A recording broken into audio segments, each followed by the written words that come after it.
know you more. To know you more. Man. I know why I live. That's the song basically.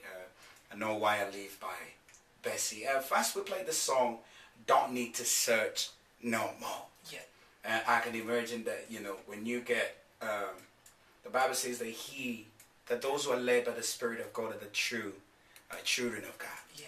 And when you found God, you don't need to search anything Yes. anymore, and your thirst is all quenched. Reading through your biography, Besse, and for those of you who have just tuned in, you're listening to London Christian Radio. The program is Keep It Real, and today we have a special guest by the name of Besse, all the way from Ivory Coast. Yes. Wonderful man, beautiful singer, great talent. Reading through your biography, one of the paragraphs is that the aim of Besse's songs is to give hope, especially to the young generation, through your words, the words of your music that are compelling, and as well, which are powerfully engaging to the audience. Just a little bit of asking. Obviously, one of the key things that I do as well as a gospel minister, I give back to the community when I go perform with a few charities that I've done. So, but how have you worked with the young generation and with the communities where you were?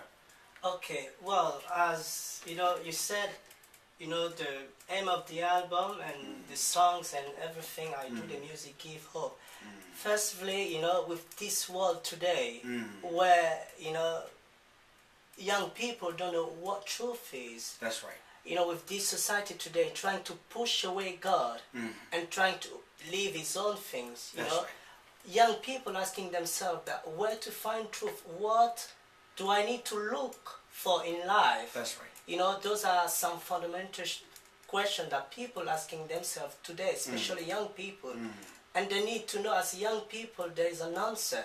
That's right. As young people, there is hope. And this hope is Jesus Christ. That's right. And when you find Jesus Christ, then all the other questions in your life can be answered. Exactly. You have to find Jesus first. That's right. Once you find him, everything else is answered. So that's what I'm trying to do.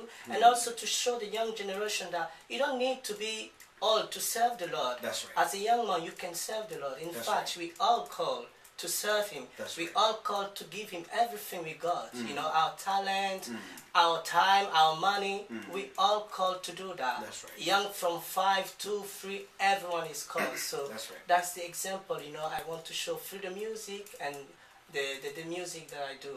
Which is a very great thing, because obviously one of the key things that I've noticed along the way, more so with the generation that we have now, people always tend to think that they've got the whole time. When you're young, you always think, people will procrastinate and say, I'll do that tomorrow. I'll serve God. When I'm about 20 or something, you live the time. But as a young man, you started serving God when you're at 12 or something, which is a very early stage. I kicked into the choir when I was about 9 years, became the head chorister when I was around 13. Obviously, we've had a different blessing, but to a person who has never been in a church, maybe somebody who has been born in an atheist kind of family, where they don't believe God and where they don't know God, and they're listening to you today, what's the advice that you would give to them that would basically reshape or panovate them into living the right that is rightful before God?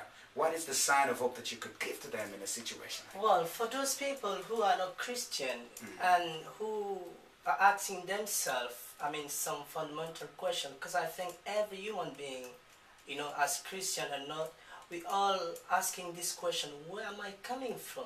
Where am I going? And especially everyone is asking himself, how can I find happiness? How can my life be fulfilled? So what I think is trying to look inside yourself. That's right. And trying to find what can make me happy. And most of the time is the good thing people can do to you, the joy, the peace, the kindness, the love people can show to you. Those things can make you happy. So in return, if you do those things, I think you are on the right track, even though you're not Christian. That's right. Okay. Like I said in the beginning, that we talk about God, money, and love. Yes. So in your walk right now, have you found money that can be enough to you? Is there enough money at all? Well, I Or maybe what is your ask? What's enough money? What's the amount of money that you're looking for in this career right now? well, to be honest with you, right now, I don't have any money. Well, but still, the work of God has to be done. Exactly. You know, but we just have to trust, you know, the Lord. You know, we have to keep money in its right place. That's right. You know, Yeah. money is money. We need money to That's do right. things. We need money to look after our families. Yeah. We need money to go into the studio. We need That's money right. to produce this, you know, wonderful work, Mi That's Yego. right. Mm. But you have to put money where it is. Exactly. You know, the problem started when, you know, all my life is about money. I do this just for money. That's where the problem is. Lovely. But I'm sure God will bless us, and God, you know, will keep His promise, because He knows that we need the money.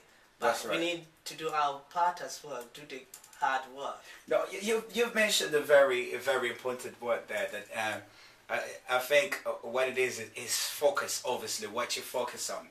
What is the goal behind? You know, obviously the scriptures say in the book of Matthew 6:24 that no one can serve two masters. Exactly. Either you will hate the one and love the other, or you will be devoted to the one and despise the other. You cannot serve both God and money. That's And that's one of the key things why we say here, God, money, and love. Because this is a very huge aspect of our living, you know. Somebody's got to have a higher power onto which they hold. And somebody, through life, you definitely have to go through with spending a little bit of money. I mean, the shot you're putting on now is bought with money. And obviously, the issues of the heart, which is love. You must have somebody that you're attached to emotionally with the love, you know. Yeah. But talking about specifically about money, we're living in a generation where everything has been put into the money kind of concept, you know. Oyster is money. I've just had a few incidents where I've come to a time now that I don't want to associate myself with people who are just only focusing on money. Yeah. You know, and I've had to part with few people really literally because their language is about chasing this paper than chasing after God. Yeah. As Christians, we must serve and chase after God. But what brought you to that, moment of understanding? Because obviously, me and you, we were not born in the UK. We came from a foreign land. Yeah. And one of the key things you see people, foreigners here, they always tend to be chasing after that thing. They hardly go to church on a Sunday. Yeah. You're thinking, Sunday I'll be doing double time or something like that. Yeah. But to you as a person, how do you advise another person who may be probably in the same situation? Somebody could be coming from Ivory Coast but working Monday to Monday. Yeah. What makes a difference in your life and say, what, I won't do that? I think it comes, you have to ask yourself, what's the priority in your life? That's right. If God is the priority in your life, That's right. everything you do will be for God, and everything you do will be focused on God. That's right. And I know what I live. Yeah. That's the reason why I wrote this song. You have to know why you're here on this earth. You're not here to chase money. Exactly. You're here to know God, That's right. to love Him, and to serve Him. That's right. And He's good enough to know that you need money to live. That's right. So for the rest, He will do it for you. But God has to be the first one, and then money and all the rest come after. That's but right. when you place money first, and then, I can get in touch with God when I need to. That's right. It's going to be very hard. With money, life is hard anyway. That's right. With a lot of money, yes, with a lot of money, life is hard. That's true. But with God, Yeah. life is better. I know, obviously, I've met a few people who have told me in the past that, money answereth everything. But in this, I believe that you've put the point really home, saying that we should know the purpose for why we are here. Because we're never here forever. Before we were here, people were here, and money was here. Yeah. And guess what? Even when we are gone, money will be here. Now, getting back to Mi Yego My God. Yeah. There's a very specific song here which says Festin Divine. Festin Divine. Yeah. Tell us about Festin Divine. Well, Festin Divine means divine feast. Exactly. And as a Catholic, is a song which is very dear to me because it's regarding the Eucharist. And in John 6, I think from the verse 28, Jesus saying, "This is my body that I give to you for food. This is my blood that I give to you for drink." Yeah. And I remember in the passage, some people left. They said, "Oh, this is too hard. Exactly. We cannot accept that. How can you give your body That's right. as food and your blood as drink?" And he said, "For you to have life in you and to have eternal life, you need to eat this flesh of mine and drink the blood." So that's where comes the inspiration, you know, for Festin Divine. Lovely. And it's a beautiful song. And I sung it with all my heart. Oh, yeah? It's something that I truly believe. Oh yeah, so he is Festin Divine. We're gonna we have a few minutes, you know, to hang around with Besse today. So we're gonna play Festin Divine, and after that we have a few questions that have come in. I've had a few, you know, inboxes coming in. We're gonna talk to Besse a bit about that. But here is Festin Divine, and don't forget, I'll be playing you Ave Maria at the end of this very interview. Festin Divine by Besse.